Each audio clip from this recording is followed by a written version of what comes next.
Exercice 1 sur les pourcentages. Rappel de l'énoncé. On vous parle d'une augmentation de salaire de 1,5%. Pour calculer le coefficient multiplicateur, je fais 1 plus 1,5 sur 100. Ou alors le 1 s'écrit 100%. Ce qui revient à écrire 100 plus 1,5 sur 100. Ça vous donne un coefficient multiplicateur de 1,015. Donc je vais multiplier mon ancien salaire par 1,015. Ça me donne un nouveau salaire de 1674 euros et 75 centimes. N'oubliez pas votre phrase de conclusion. Pour la deuxième question, je connais mon nouveau salaire et je voudrais savoir le salaire avant mon augmentation. Je suis donc sur revenir au point de départ. Je peux faire une équation. Si j'écris x fois 1,015 égale 1542, j'ai une équation qui me permet de dire mon salaire de départ, je ne le connais pas, il est multiplié par le coefficient multiplicateur et j'obtiens 1542. N'oubliez pas de préciser à quoi correspond votre x. Vous auriez pu appeler le salaire S, le salaire avec une autre lettre, même un point d'interrogation. Ce qui nous donne x égale 1542 divisé par 1,015. Comme nous en avons parlé dans les exercices précédents, surtout l'exercice 17, nous avons vu que quand on veut revenir au nombre de départ, on va faire une division. Donc vous n'étiez pas obligé d'écrire votre équation, vous pouviez juste écrire que x représente le salaire de Monsieur Legrand. Je vous rappelle que vous auriez pu mettre une autre lettre que x, puis après écrire que x est obtenu en faisant 1542 divisé par 1,015. Ça pouvait se faire tout de suite, grâce à l'exploitation de vos connaissances des exercices précédents. On trouve donc un salaire de 1519,21 euros.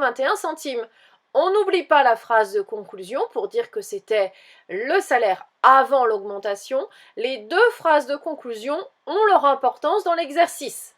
Dans l'exercice 2, on vous parle d'une montre dont le prix est augmenté de 3% puis de 4%. Faites attention, il y a un danger. Vous devez faire successivement vos deux augmentations. D'abord en 2007, le coefficient multiplicateur traduisant une augmentation de 3% est calculé en faisant 1 plus 3 sur 100. On obtient donc 1,03. Donc le prix de 2006 est multiplié par 1,03. Ça me donne un nouveau prix en 2007 de 180,25 euros. Ce nouveau prix va être augmenté en 2008 de 4%. Donc il va être multiplié par 1,04 qui est obtenu en faisant 1 plus 4 sur 100, ce qui me donne un nouveau prix de 187,46 euros. Pour connaître mon pourcentage d'augmentation de 2006 à 2008, je prends mon prix de 2007, 175 fois 1,03, que je multiplie par l'augmentation de 2008, 1,04.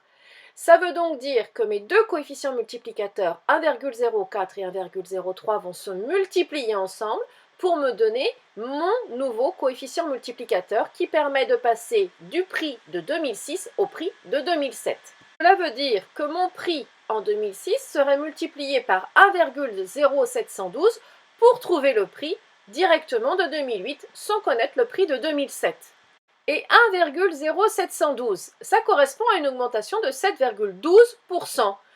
Pourquoi? Parce que 1,0712, c'est 1 plus 0,0712. Et 0,0712, c'est obtenu en faisant 7,12 divisé par 100. Donc on a bien un pourcentage de 7,12%. Surtout, remarquez bien, on n'a pas additionné le 3% et le 4%. On n'obtient pas 7% d'augmentation, on obtient 7,12% d'augmentation. Quand on est commerçant, le 0,12% d'augmentation est important. Donc n'additionnez pas vos pourcentages et faites bien les calculs comme dans la correction. Dans l'exercice 3, on vous parle des prix d'un commerçant qui sont diminués de 8%. Donc le coefficient multiplicateur est obtenu en faisant 1 moins 8 sur 100, c'est-à-dire que j'obtiens 0,92. Les prix sont donc multipliés par 0,92 pour calculer leur nouveau prix. Donc quand mon prix avant était de 329 euros, je multiplie par 0,92, ça me donne un nouveau prix réduit de 302,68 euros. Je n'oublie pas ma phrase de conclusion. Dans la question 2, je connais le nouveau prix, donc je veux le prix de départ. C'est à nouveau donc le nouveau prix qui va être divisé par le coefficient multiplicateur pour me donner le prix de départ. J'ai donc un prix avant réduction de 586,97 €. On n'oublie pas la phrase de conclusion pour clôturer l'exercice. Dans l'exercice 4, on vous parle cette fois-ci des deux prix. C'est le pourcentage que vous n'avez pas. Donc, vous pouvez faire une équation ou avec un point d'interrogation, vous cherchez votre pourcentage.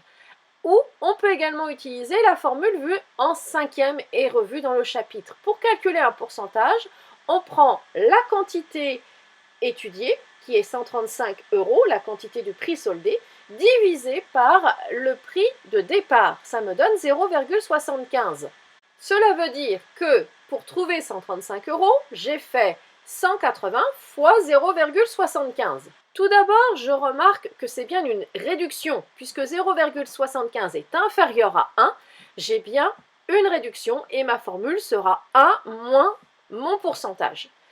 J'ai donc à retrouver 1 moins combien me fait 0,75. Eh bien, c'est 1 moins 0,25 qui donne 0,75.